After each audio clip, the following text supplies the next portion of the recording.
Bhagavad Gita chapter 1। नमस्कार दोस्तों। भगवद गीता और उसके सार पर असंख्यनीय लोगों ने काम किया है। हम आपके सामने प्रस्तुत कर रहे हैं गीता की एक और व्याख्या। गीता में जो विशेष हैं वो हैं श्री कृष्ण और बाकी सब हमारे मित्र हैं। हमारा ये खास प्रयास है कि आजकल की भागदौड़ वाली ज़िंदगी में ये ग्रंथ हमें रास्ता दिखाए, आसानी से गीता को हम सब समझ पाएँ और अपने जीवन में इसका उपयोग कर पाएँ। ऐसा क्या खास है गीता में कि ये समय समय पर इतनी आवश्यक होती जा रही है। सरल भाषा में कहें तो गीता एक उत्तर है। गीता एक उत्तर है दुनिया के हर प्रश्न का। जीवन से जुड़ा कोई ऐसा प्रश्न नहीं जिसका उत्तर श्री कृष्ण गीता में नहीं देते।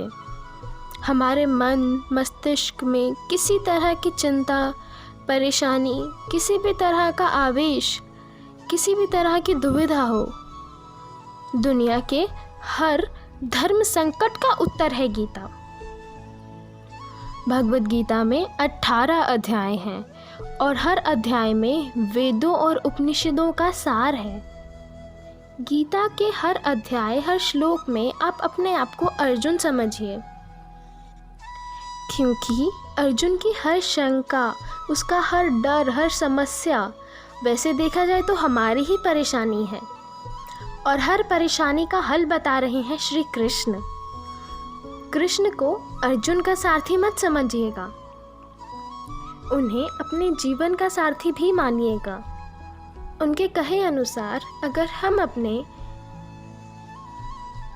जीवन को व्यतीत करेंगे तो मैं दावे के साथ कह सकती हूँ कि हम सारी परेशानियों को आसानी से पार कर पाएंगे।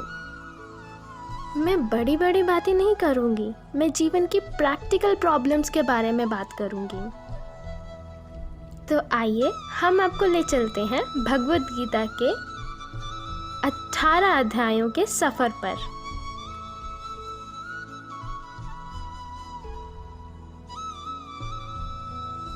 अध्याय 1, अर्जुन विषाद योग।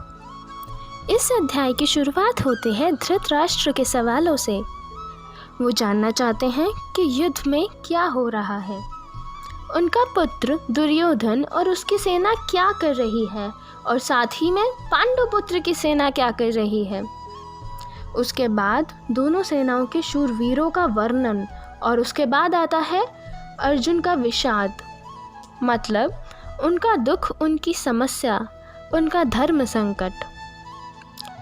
आइए सुनते हैं अर्जुन विषाद योग। धृतराष्ट्र उवाच धर्मक्षेत्रे कुरुक्षेत्रे समवेतायुयुत्सव मामका पांडवाश्चैव किम कुर्वत संजय। धृतराष्ट्र संजय से पूछते हैं, धर्म भूमि कुरुक्षेत्र में एकत्रित हुए मेरे और पांडवों के पुत्र क्या कर रहे हैं। धृतराष्ट्र जानना चाहते हैं कि युद्ध स्थल पर आखिर हो क्या रहा है। धृतराष्ट्र नेत्रहीन थे, वे देख नहीं सकते थे, लेकिन वे आंखों से अंधे थे, मन और मस्तिष्क से नहीं।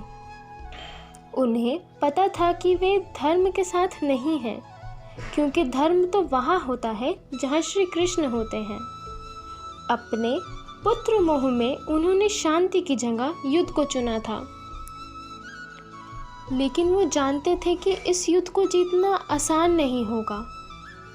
जीवन में अगर हम कुछ गलत करते हैं तो हम भी समझ रहे होते हैं कि हमारे किए का नतीजा शायद अच्छा ना हो, और ऐसा ही धृतराष्ट्र के साथ भी हुआ। वो भी ऐसे ही डर और आशंका में दिखते हैं।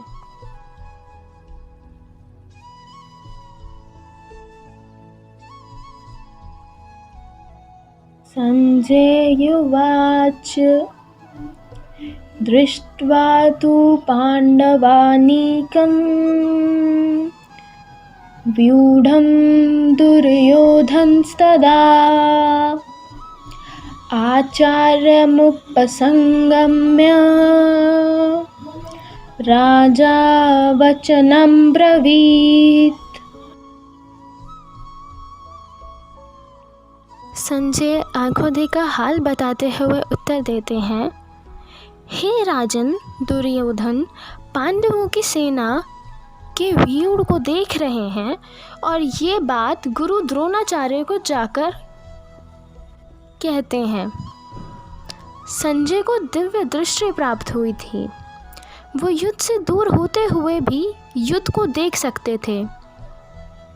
वो जो देख रहे थे वही बता रहे थे। इसमें वे अपनी तरफ से कुछ भी नहीं कह रहे थे, सिर्फ आंखों देखा हाल बता रहे थे। जैसे हम क्रिकेट की रनिंग कमेंट्री देखते हैं, बस वैसे ही। ये उनके डिवाइन विजन का कमाल था कि हमें गीता सुनने को मिली।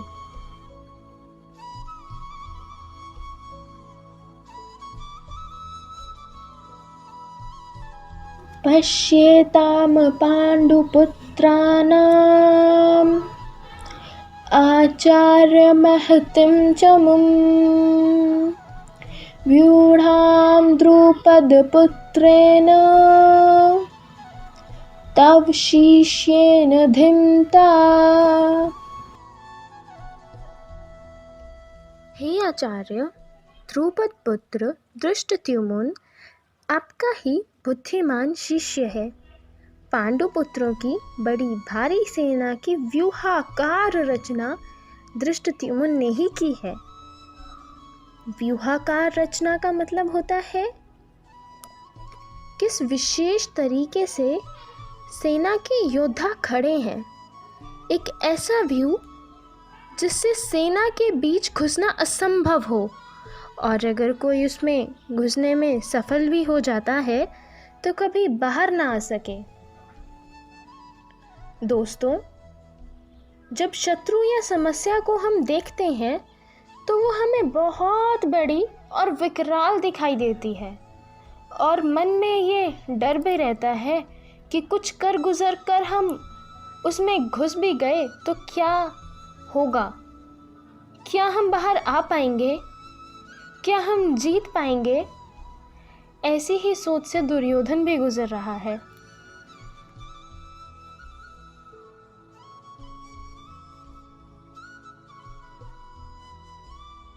अत्र शूरा महेश्वासा भीमार्जुन समायुधि युयुधानो विराटश्च ध्रुपदश्च महारथः।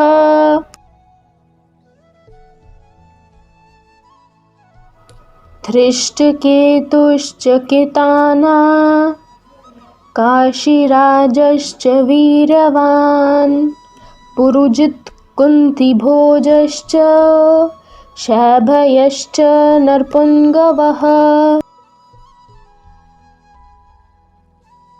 युधामन्युश्च विक्रान्त उत्मोजश्च वीर्यवान् सौभद्रो द्रौपदेयाश्च सर्व एव महारथः। इन 3 श्लोक में दुर्योधन पांडुपुत्र की सेना के महान योद्धाओं का नाम लेते हैं। जब भी युद्ध होता है तो आप अपने सामने खड़ी सेना को और उस सेना के योद्धाओं को जांचते और परखते हैं।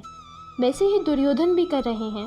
दुर्योधन द्रोणाचार्य से कहते हैं, बड़े बड़े धनुषों वाले तथा भीम और अर्जुन के समान शूरवीर सार्थकी और विराट तथा महाराजा ध्रुपद, धृष्टकेतु और चेतिकान तथा बलवान काशीराज, पुरुजीत, कुंतीभोज और मनुष्यों में श्रेष्ठ शैभ्य, पराक्रमी युधामन्यु तथा बलवान पुत्र मोजा, सुभद्रा पुत्र अभिमन्यु एवं द्रौपदी के 5 पुत्र, ये सभी महारथी हैं।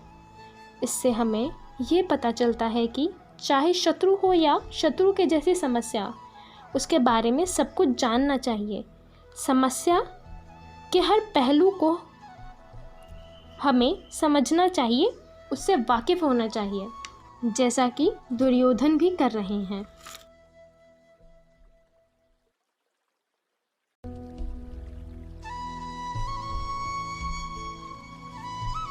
दोस्तों, इस वीडियो के लिए बस इतना ही।